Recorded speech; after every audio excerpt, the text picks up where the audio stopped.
안녕하세요. 저는 키스 인공지능 연구단의 임화섭이라고 합니다. 저희 양력은 이제 방금 전에 소개를 해드렸고요. 전체적으로 디지털 휴먼의 과거와 현재, 그리고 디지털 휴먼은 어떤 식으로 만들어지는지, 마지막으로 디지털 휴먼은 어떻게 발전될 것인지에 대해서 소개를 해드리려고 하고 있고요.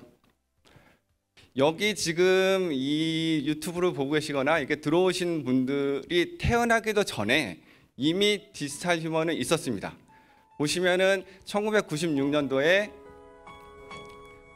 사이버 가수 아담, 그리고 사실은 일본이 더 먼저 시작을 했어요. 일본에서 사이버 가수 다 되겠고, 그 당시에는 사이버라는 말이 굉장히 유행했어요. 요즘 이제 버추얼이니 메타버스니 다른 형태가 있긴 했지만 사이버가 약간 그런 뭔가 미래지향적인 느낌이었고 굉장히 혁신적이었어요. 이 사이버 가수 아담이 나왔을 때 심지어 어느 정도냐면, 요즘 젊은 분들은 다 아시겠지만 뮤직뱅크, 엠넷 이런 데 막 1위도 하고, 그 다음에 광고도 나오고, 그리고 뭐 음료 광고니 굉장히 많은 히트를 줬고, 사람들은 야, 이게 그 당시로, 요즘 보면은 이 퀄리티가 좀 떨어질 수가 있는데 그 당시 봤을 때는 야, 이게 컴퓨터로 이렇게 되는 거야? 저거 진짜 사람 아니야?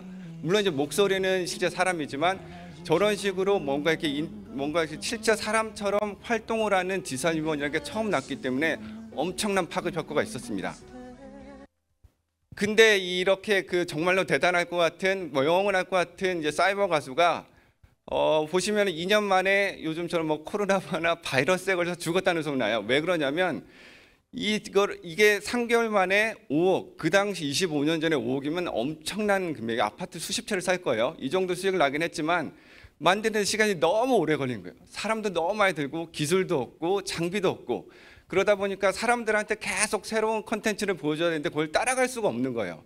그러다 보니까 사실은 굉장히 괜찮았는데 2년 만에 대부분의 사이버 가수들이 다 없어졌어요. 근데 디지털 휴먼을 이게 하다 보면은 꼭 만나는 단어가 있어요. 불쾌한 골짜기. 그게 뭐냐면, 이 불쾌한 골짜기라는 거는 이런 디지털 휴먼이 사람이랑 비춰가는데 어느 순간에 가면은 되게 막 불쾌감이 드는 거예요. 그게 뭐냐면, 여기 있는 이 영화에서처럼 뭐 폴라 익스프레스랑 그다음에 몬스터 주식회라는 그 영화가 있는데요. 어린아이들이 이 두 영화 중에 어떤 걸 좋아했을까요? 몬스터 주식회. 왜냐고 생각하면, 몬스터 주식회를 사실 보시면 실제로 봐서 굉장히 흉측해요. 몸도 이상하게 그러는데 어쨌든 저런 것들이 사람처럼 말다고 움직이는 게 재밌으니까 좋아했는데, 폴라 익스프레스는 아이들이 들어가서 울고불고 난리가 났어요. 왜 진짜 사람 같은데 왜 그러지? 했더니 이게 좀 약간 귀신 같고 무서운 거예요. 이게 사람이랑 비슷한데 저기 보세요. 뭔가 이렇게 혈색도 없고 나무 같기도 하고, 이런 현상이 이제 왜 나타나냐면, 정말 사람 같은데 생기가 없을 때, 살아있지 않는 거라고 생각을 했을 때 이제 병에 들어서 피하고 싶거나 아니면 죽음에 대한 두려움이 있기 때문에 그 순간부터 이제 굉장히 피하게 된다고 그래요. 근데 여기서 또 하나 재밌는 거는 뭐냐면, 이런 언캐니, 차라리 그냥 죽어 있는 것처럼 하면 괜찮은데 영화에서 보면은 시체가 있는 것까지는 괜찮아요. 갑자기 벌떡 일어나서 나한테 달려온다. 더 무섭죠. 디지털 휴먼이 가만히 있겠어요? 디지털 휴먼은 당연히 인터랙션을 해야 되는데 뭐 죽은 것 같은 사람이 갑자기 나한테 말 걸고 그러면 더 섬뜩하겠죠. 그래서 이 디지털 휴먼에서 가장 중요한 것은 이 언캐니 밸리를 넘었느냐 말았느냐가 굉장히 중요한 부분인데요. 그래서 이런 언캐니 밸리를 넘지 않기 위해서는 그냥 뭐 그전에 났던 캐릭터와 같은 아바타를 쓸 것이냐, 아니면은 정말로 이 언캐니 밸리를 넘어서 실사 수준으로 뭔가 이렇게 보여줄 것이냐, 이 둘 중에 하나예요. 애매모호한 경우는 오히려 역효과만 납니다.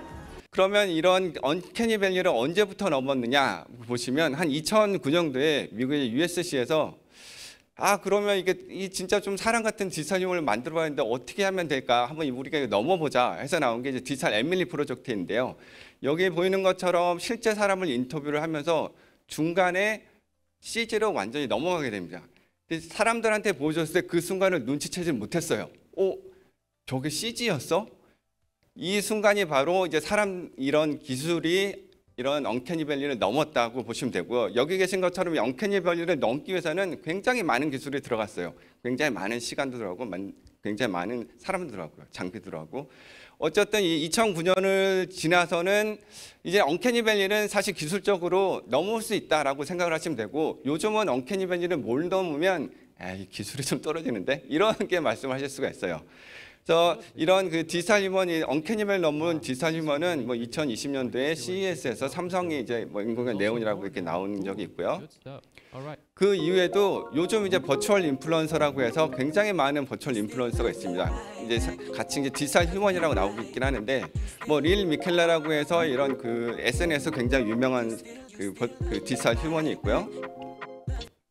또 하나는 저도 사실 이거를 보면서 이게 디지털 휴먼이었어라고 생각을 못했어요. 너무 자연스러워서. 이제 신한은행의 그 로지 같은 경우도 이게 디지털 휴먼이고요. 보시면은 엄밀히 말하면 완벽한 디지털 휴먼은 아니고요. 이제 디지털 레미디 프로젝트처럼 몸은이랑 나머지는 다 실제 사람이고 얼굴만 바꾼 거예요. 그래서 그런 면에서 이제 한 반 정도의 이제 디지털 휴먼을 보시면 되고, 요즘 이제 그 버추얼 유튜버 루이라고 해서 요즘 딥페이크 같은 기술을 이용해서 굉장히 자연스럽게 나오고 있는 이제 그 디지털 휴먼 버추얼 인플루언서가 있습니다.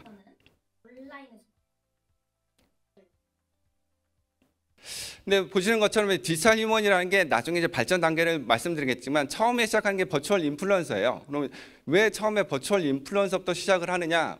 왜냐하면 이제 버추얼 인플루언서라는 게 요즘에 젊은 세대들, 소비 세대들을 어떻게 타겟을 하다 보니까 젊은 사람들이 좋아하는 얼굴, 가장 중요한 얼굴이죠. 얼굴을 그 사람들이 원하는 얼굴형을 만든 다음에, 그리고 이거는 버추얼 캐릭터이기 때문에 사람들이 만들어낼 수가 있어요.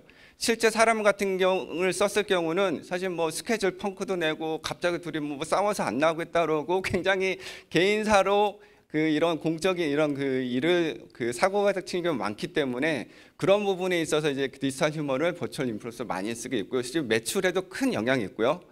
근데 이제 버추얼 인플루언서 썼을 때 가장 문제점이 뭐냐면 내가 그 버추얼 휴먼에 대한 자체적인 아이덴티티를 갖고 있는데 나중에 봤더니 저게 누군가 나한테 저 사람이 사실 나야, 저 내 몸이야 이렇게 했으면 아이덴티티가 깨지기 시작하면서 그 버추얼 인플루언서니 생명을 다하게 되는 거죠. 앞서서 말씀드린 것처럼 이제 디지털 휴먼, 요즘 나오는 디지털 휴먼 얼굴만 쓰는 게 아니고 전체 이제 3D로 된 디지털 휴먼도 있는데요.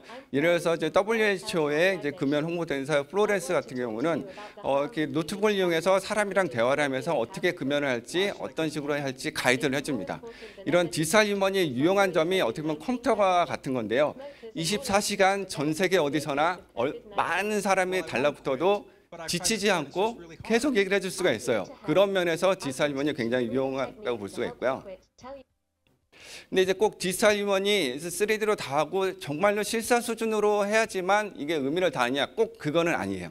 이제 2020년대에 이제 MBC에서 이제 너를 만났다는 그 VR 휴먼 다큐멘터리가 있었는데, 이게 그 4년 전에 죽은 7살짜리 딸아이를 이제 디지털 휴먼으로 만들어서 VR에서 만나게 해준 게 있었어요. 저는 이 유튜브를 찾아보시면 한번 끝까지 보기를 추천해 드리는데 지금 봐도 마음이 울컥해요. 그게 왜 그러냐면 디지털 휴먼이 완전 실사처럼 돼 있지는 않지만 여기에 있는 디지털 휴먼과 그 전에 같이 했던 기억, 이런 경험, 감정적인 교류가 있었기 때문에 지금 보이는 게 정말 그 자기 딸이랑 똑같진 않지만 사실은 몰입하면서 이입할 수가 있었던 것이죠.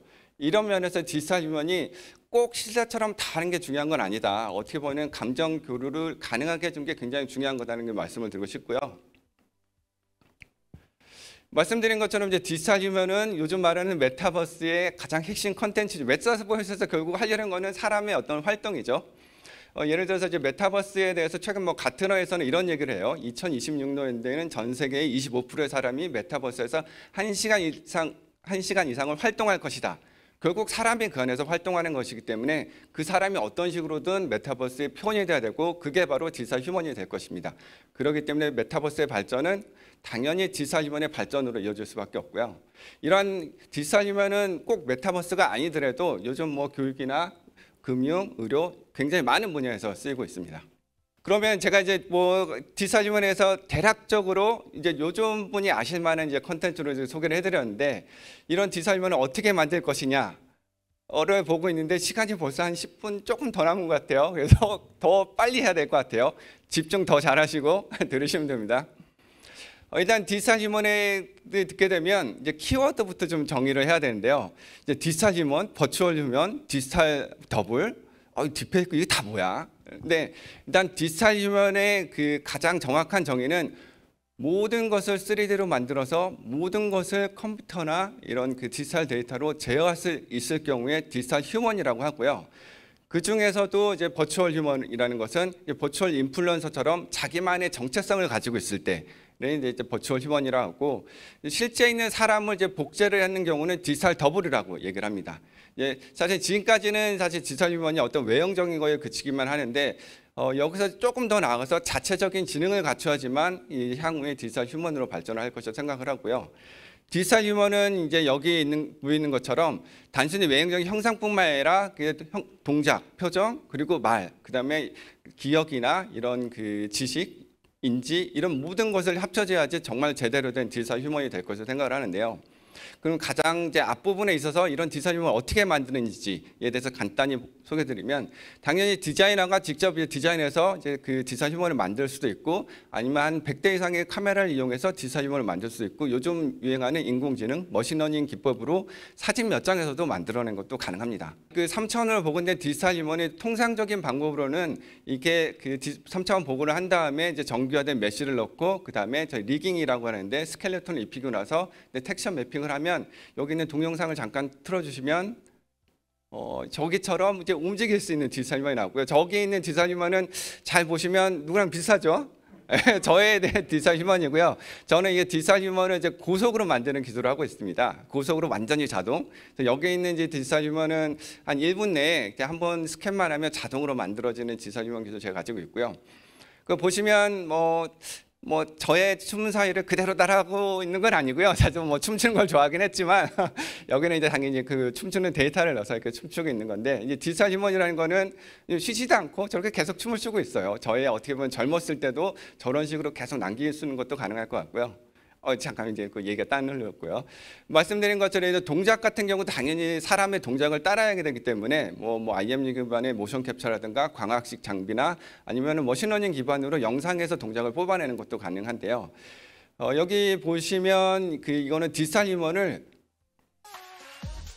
실시간으로 사람의 모션이나 이렇게 얼굴 표정을 넣어서 이렇게 보여주는 것. 볼 수가 있습니다. 이거는 우리나라에서 이제 만든 디지털 휴먼이고요. 굉장히 자연스럽죠. 요즘은 이 정도 수준으로 굉장히 자연스럽게 디지털 휴먼을 움직이고 표정 만들기 가능합니다. 잘 보시면 이게 계속 보다 보시면 조금 어색한 부분이 있어요. 디지털 휴먼 실식을 한다는 게 이 바닥에서 뭔가 조금 밀리는 것 같죠.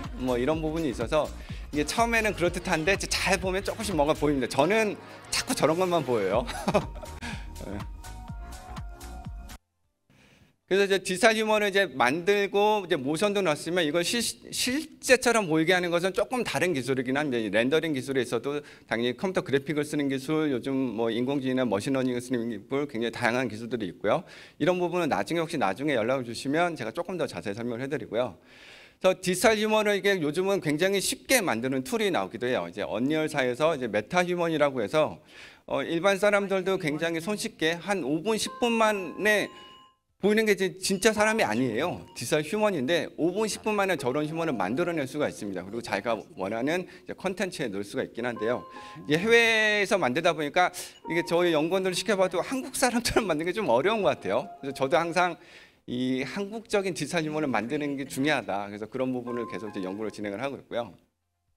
이런 디지털 휴먼 쪽에 아무래도 가장 선구적인 역할을 했던 USC가 현재도 가장 잘하고 있어요. 그래서 이런 디지털 휴먼을 실제 사람은 이제 디지털 휴먼을 만들었을 때 얼굴 땅구멍이라든가 얼굴 표정이라든가 그다음 조명이나 모든 걸 다 캡처해서 새로운 콘텐츠를 만들 때 완벽하게 이게 진짜 사람인지 디지털인지 구분할 수 없을 정도의 디지털 휴먼을 캡처하는 장비도 이제 가지고 있고, 심지어 이제 엔비디아에서는 세상에 없는 얼굴도 자동으로 만들어내요. 조금 이제 아신 분은 알겠지만 제너러티브 애드버스 네트워크 간이라는 기술을 이용해서 기존에 있는 사람들의 얼굴을 모아서 새로운 영상을 만들어내는 것도 가능을 하고요.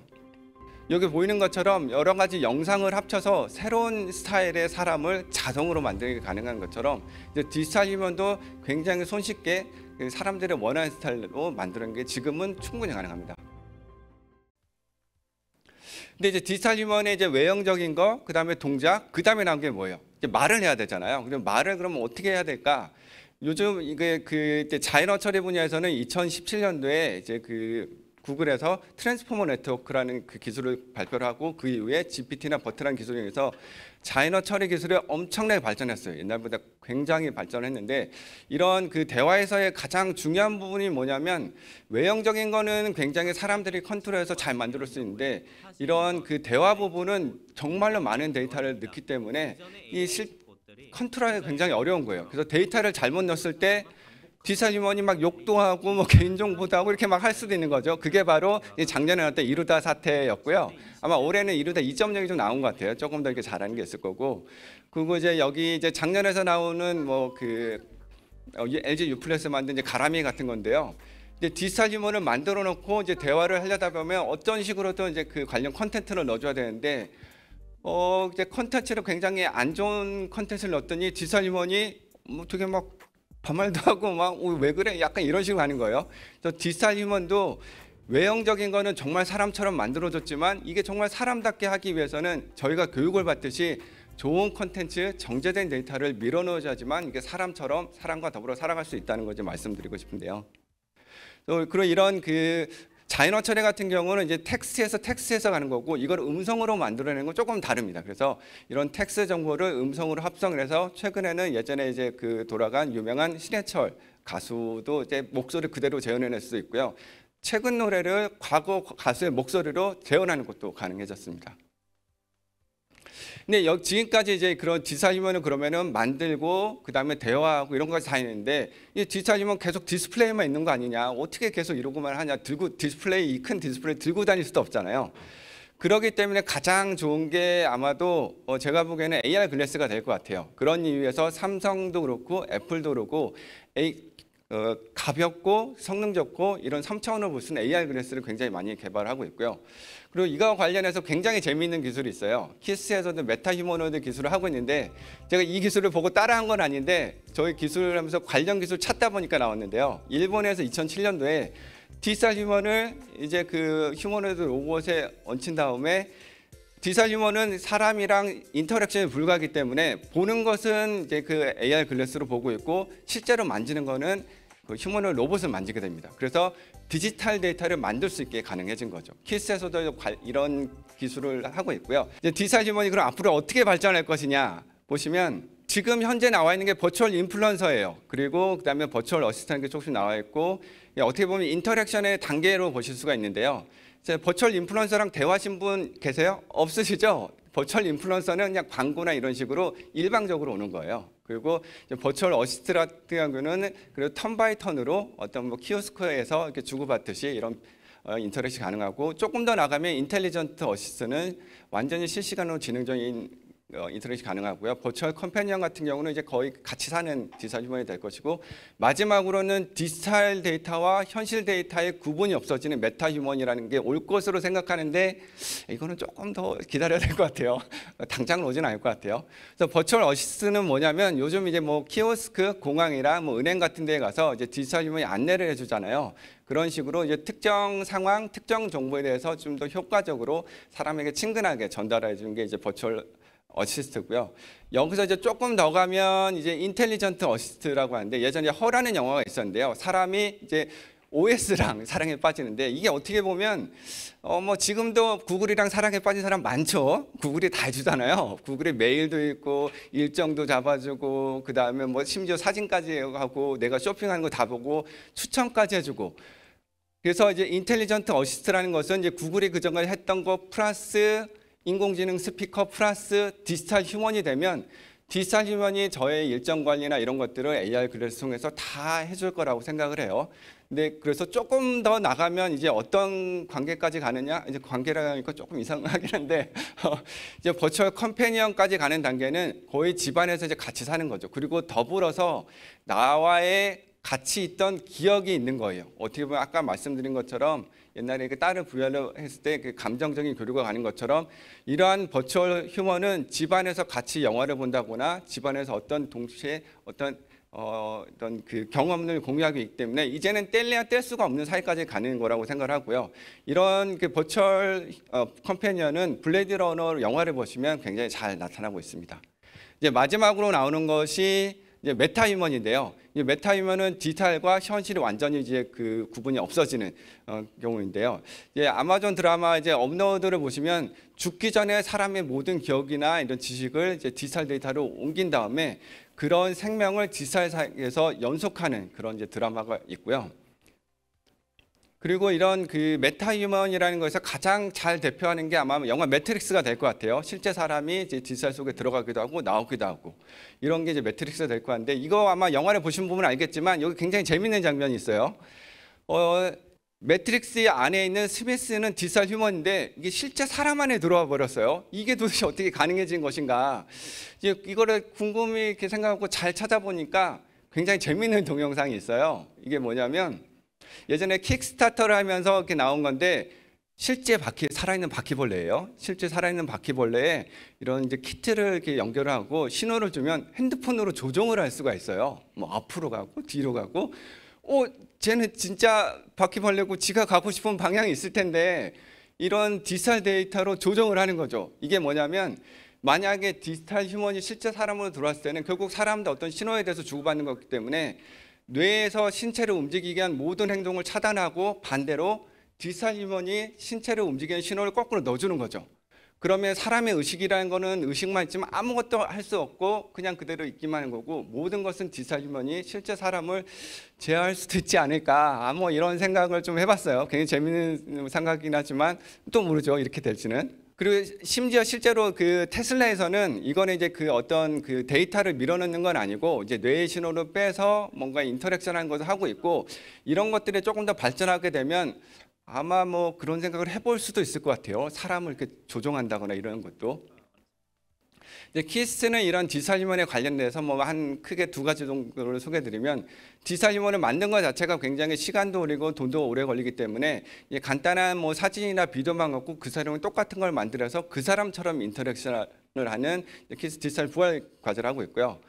또 하나는 아까 그 일본에서 하고 있는 그런 과제, 제가 따라한 건 아니에요. 제가 이거를 처음에 생각하고 하려고 했는데 일본에서 그게 있었던 거예요. 다시 한번 말씀드리면 키스 메타휴머노이드는 아까 말씀드린 디지털 휴먼과 휴머노이드를 한번 결합을 해서 내가 보기에는 디지털 휴먼을 보겠지만 물리적인 서비스를 받을 수 있으면 이게 완벽한 그 조합이 되지 않을까 이런 생각에 메타휴먼 과제를 이제 제가 중점적으로 좀 추진을 하고 있고요. 결국은 이제 디지털 휴먼을 만들고 휴머노이드 오버레이 한 다음에 AR 글래스로 인터랙션을 하게 되면 이게 왜 좋냐 하면 휴머노이드 만들 돈 많이 들죠.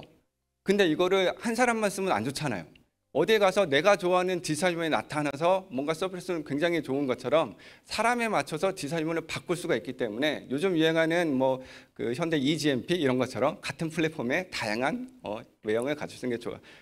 그리고 이제 굉장히 짧은 시간이지만 제가 이런 데 나오면 하고 싶은 얘기가 너무 많은데 시간이 너무 짧아서 혹시 다음에 기회가 되면 조금 더 이제 자세히 말씀드리도록 하고요. 여기는 이제 키스에서 이제 저에 대한 디지털 휴머를 만든 거를 이제 보여드리고 있는데 어쨌든 이렇게 그 초대해 주셔서 너무나 감사를 하고요.